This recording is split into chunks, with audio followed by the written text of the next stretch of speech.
अस्सलाम वालेकुम वरहमतुल्लाहि वबरकातुहू। तो लास्ट टाइम जब मैंने आप लोग के साथ जो है ना अपनी स्टिचिंग शेयर की थी तो बहुत सारी बहनें इस चीज़ पे मुझसे क्वेश्चन कर रही थी कि आप ही स्टिचिंग किस तरह से करती हैं। तो आज मैं आपको बताऊंगी कि मैंने स्टिचिंग सीखी कहाँ से है, कितने साल की उम्र में सीखी है और किससे सीखी है। ठीक है, सबसे पहले तो ये मैं आपको अपना जो ड्रेस स्टिच कर रही हूँ आज मैंने फाइनली इसको धो ही लिया। अच्छा, मैं आपको एक बात बताऊँ मज़े की, ये मेरी मदर इन लॉ का जो है ना वो सूट था, तो थोड़ा सा साइज़ का इशू आ रहा था तो उन्होंने मुझे दे दिया और मैं इतना ज़्यादा खुश हो गई। आप यकीन करें, तोहफा मिल जाए ना तो वाह रे न्यारे हो जाते हैं।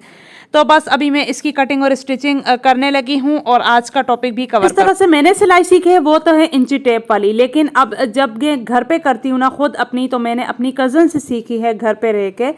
तो मेरी कज़न जो मेरी मामी है ना वो बहुत ज़्यादा एक्सपर्ट है सिलाई पे, तो वो उन्होंने अपनी बेटी को शुरू से सिलाई सिखाई हुई है। लेकिन अब जब वो यहाँ पे शादी हो के मेरी देवरानी बनी है तो फिर उसने मुझे भी बताया कि इस तरह से पैटर्न है और माशाल्लाह से अब तो 10 साल से ऊपर हो गए मैं सिलाई कर रही हूँ। सिलाई जब मैंने सीखी थी उस वक्त मेरी एज 17 थी और अभी जो है ना माशाल्लाह से कितने साल हो गए आप खुद इसको काउंट कर लें। तो बस इस तरह से मैं कटिंग करती हूँ, शर्ट को रख के ना ऊपर से साथ साथ में कैंची चलाती हूँ, कोई फैंसी काम नहीं करती मैं। और आप यकीन करेंगे जब इंशाल्लाह मैं आपको ये स्टिच हो के कुर्ती अपनी दिखाऊंगी ना कि मैंने किस तरह से स्टिच किया ये वाला अपना सूट, तो फिर आपको खुद ही हैरानी होगी कि हाँ भाई आप घर पे रह के भी अच्छी खासी स्टिचिंग सीख सकते हैं। अच्छी तरह तो याद है कि शादी से पहले जो है ना मेरी आप ही मुझसे स्विंग मशीन छुपा के रख लेती थी, क्योंकि मुझे शुरू से ना हर काम करने का बहुत ज़्यादा शौक है। मुझ में एक कीड़ा है जो मुझे रेस्ट नहीं करने देता, मुझे कहता है कि ऑल टाइम तुमने सिर्फ काम ही करना है। यहाँ पे देखिए मैंने कितने अच्छे तरीके से इसकी कटिंग कर ली है और अब मैंने अपनी स्विंग मशीन को भी थोड़ा सा न्यू किया, मैंने आप लोग के साथ व्लॉग में भी शेयर किया था और स्विंग मशीन की डिटेल इंशाल्लाह फिर मैं आपको बताऊंगी बहुत जल्द। अब यहाँ पे मैं इसकी स्टिचिंग करूंगी। आज मैंने मार्केट भी जाना है तो आज का व्लॉग तो बहुत ही मजे का होने वाला है। बहुत सिंपल तरीके से मैंने आपको बता दिया कि किस तरह से शर्ट को रख के मैं अच्छे से जो है ना अपने साइज की कटिंग कर सकती हूँ, अपने क्या किसी भी साइज की कर सकती हूँ। और स्टिचिंग में अपने अपने घर वालों की और मैंने बाहर की भी बहुत सारी स्टिचिंग की है माशाल्लाह से, और मैं करती भी हूँ।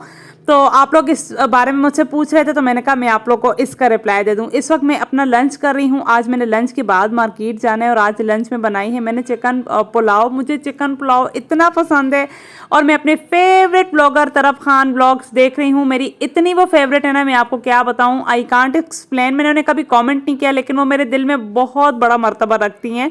तो बस मैं लंच करूँगी, फेवरेट अपना शो देखूँगी, उसके बाद जो है ना मार्केट जाऊंगी, फिर आपको मार्केट का एक्सप्लोर अच्छा, आप लोग एक और क्वेश्चन बहुत ज्यादा करते हैं कि आप हर अपने ब्लॉग में मिडिल क्लास क्यों लिखती हैं, आपने तो मिडिल क्लास को बदनाम ही कर दिया है, ऐसा नहीं करना चाहिए, ऐसा वैसा नेगेटिविटी। लेकिन प्लीज़ प्लीज़ ऐसी बातें मत किया करें। मैं सिर्फ उस पर एक टॉपिक को कवर करती हूँ, आप लोग खुद से अंदाज़ा लगा के उसका गलत मतलब निकालते हैं, तो इसमें मेरा कोई भी फॉल्ट नहीं है। We are middle class, it doesn't mean कि मिडिल क्लास एक गाली है। क्या मिडिल क्लास एक गाली है? आप लोग को ऐसे लगता है? फालतू में आप लोग कुछ भी बोलते रहते हैं। तो बातों बातों में मैं तो आ गई हूँ जनाब मार्केट। हाँ, तो यहाँ पे जो है ना बहुत प्यारे प्यारे जूते पड़े हुए थे, तो मैंने कहा पहले मैं आपको ये बता दूँ, सारे जूते ना 500 के अंडर थे। मैंने कहा वाह 500 में इतनी ज़बरदस्त जूतियाँ, बिल्कुल ऐसे लग रहा था ना ये मुझे कलर इतना अच्छा लगता है, पता नहीं क्यों मेरा बड़ा दिल था कि मैं ये ले लूँ। और अब लेट्स सी कि मैं ये लेती हूँ या नहीं, वो तो आपको जो है ना आगे जा जाके व्लॉग में अंदाज़ होगा। अच्छा, ये स्टेनलेस बेंगल्स मैंने लेनी थी, उन भाई के साथ मैंने बहुत ज़्यादा बार्गेनिंग की है। अच्छा, मैंने ये यूज़ भी किए हैं, आप लोग के साथ रिव्यू भी शेयर किया था, लेकिन यहाँ पे ये भाई बिल्कुल भी भाव नहीं। सिलाई सीखना मेरा शौक इस तरह से है क्योंकि मैं जो है ना शुरू से मुझे सिलाई करना अच्छा लगता था। जब मैं बहुत छोटी सी थी मैं जो है ना सुई धागा लेके बैठ के छोटे छोटे डॉल्स की फ्रॉक्स जो है ना बनाती थी और वो मुझसे इतनी परफेक्ट बनती थी कि मुझे सब कहते थे तुम कितने परफेक्शन के साथ ये बनाती हो, क्योंकि आपके अंदर जब एक टैलेंट मौजूद होता है उसको तो आप किसी तरीके से भी स्किप नहीं करवा सकते हो।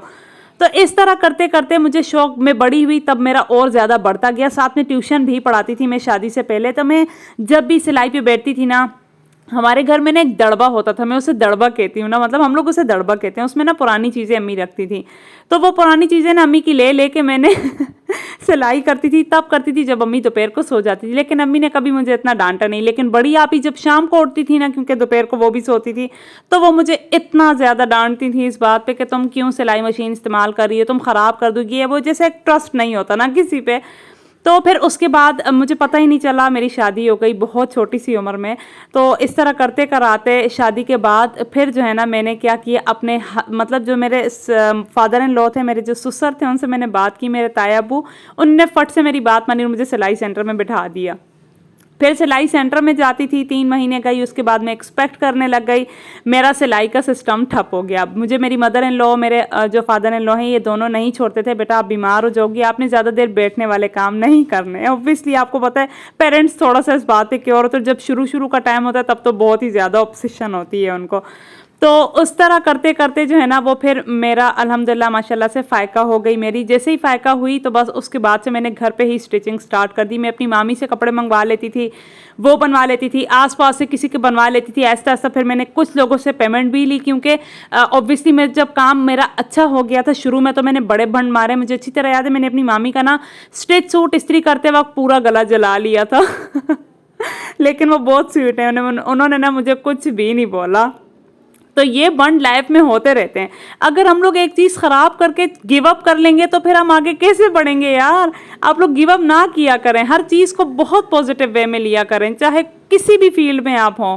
तो आप सोचें मैंने कितने कितने बंड किए, लेकिन उनका ट्रस्ट इतना था, उन्होंने मुझे कुछ भी नहीं कहा। बस फिर ऐसे करते करते माशाल्लाह से मैं 1 साल में प्रो मैक्स बन गई सिलाई करते हुए। इंसान का ना टैलेंट कभी भी ज़ाया नहीं जाता। मुझे इंस्टाग्राम पे एक लड़की ने मैसेज किया था कि आप ही मैं जो है ना शादीशुदा हूँ और मेरे हस्बैंड इतने अजीब सी तबीयत वाले हैं, वो मुझे बिल्कुल भी पॉकेट मनी नहीं देते। आया मैं अपने बच्चों के लिए भी मांगूँ तब भी नहीं देते, वो बहुत ज़्यादा गुस्सा करते हैं। और वो कह रही थी आप ही मेरा इतना दिल करता है अपने लिए को इतना कुछ ख़रीदने का, लेकिन मेरे पास पैसे ना होने की वजह से मैं अपनी मर्ज़ी से कुछ भी नहीं ख़रीद सकती हूँ। और मेरे हस्बैंड जब ला के देते हैं तो अपनी मर्ज़ी से लाते हैं, जो कि मेरी बिल्कुल भी अपोजिट पसंद होती है।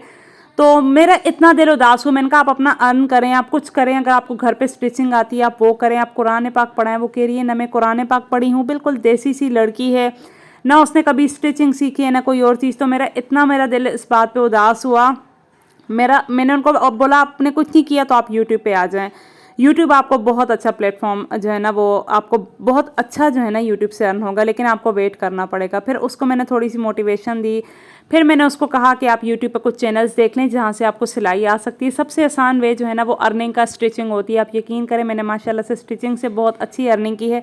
मेरी जो 7 सिस्टर हैं, 7 बहनें, हम लोग मैं उन सब की सिलाई करती हूँ, अच्छा खासा जो है ना वो मैं कमा लेती हूँ। क्योंकि आपके टैलेंट का एक एक रुपया या एक एक जो मेहनत का क्या कहते हैं फल होता है ना, वो आपको हाथ पे हाथ ज़रूर मिलना चाहिए। तो माशाल्लाह से इस चीज़ पे मुझे हमेशा बहुत ज़्यादा सपोर्ट किया गया और मैं ख़ुद भी इस चीज़ को बहुत ज़्यादा प्रमोट करती हूँ कि I am the best stitching master my self अल्हम्दुलिल्लाह। खुद ही बैठ के कटिंग कर लेती हूँ, खुद ही नेट से डिज़ाइन निकाल के खुद बनाती हूँ और आप लोग के साथ काफ़ी बार शेयर भी किए हैं। और जब मैं ये वाली शर्ट स्टिच करूँगी और आपके साथ शेयर करूँगी डिज़ाइन नेक्स्ट व्लॉग में, तो फिर आप लोग को पता लग जाएगा कि आप ही कितनी प्रो मैक्स है। अच्छा, यहाँ पे मैं एक शॉप पे खड़ी थी, इनके पास काफ़ी सारी ज्वेलरी की वैरायटी थी और आई स्वेयर मुझे भूल गया ये कौन सी जगह थी।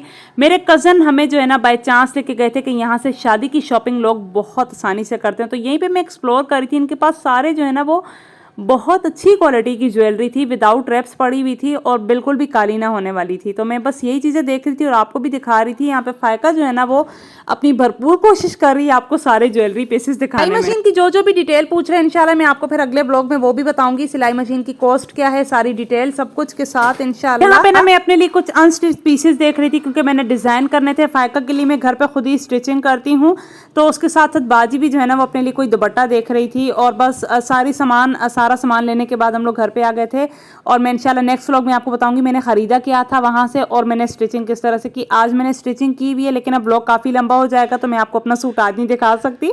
तो यहाँ पे जो है ना वो एक पार्सल आया हुआ और मैं इसको अनबॉक्स कर रही हूँ। मुझे पार्सल पे बहुत ज़्यादा कमेंट्स आते हैं कि आप इतने ज़्यादा पार्सल्स मंगवाती हैं। एक्चुअली सब जो है ना वो मुझसे पार्सल्स मंगवाते हैं, मेरी जितनी भी फैमिली वाले हैं। तो ज़रूरी नहीं होता कि जो भी पार्सल होता है वो मेरा होता है। ये मेरी जो है ना कज़न ने मंगवाया था अपने लिए पार्सल, तो मैं यही उसका अनबॉक्स कर रही हूँ, आप लोग के साथ शेयर भी कर रही हूँ। आप लोग ना इंसान को किसी भी हाल में जीने नहीं देते, यकीन करें। लास्ट व्लॉग में मुझे इतना गंदा कमेंट आया था ना कि मेरे सर में शदीद दर्द था, फिर मैंने उसे फ़ौरन से डिलीट किया क्योंकि कोई भी अगर वो कमेंट पढ़ता तो उसे बहुत बुरा लगता है, स्पेशली मेरे लिए।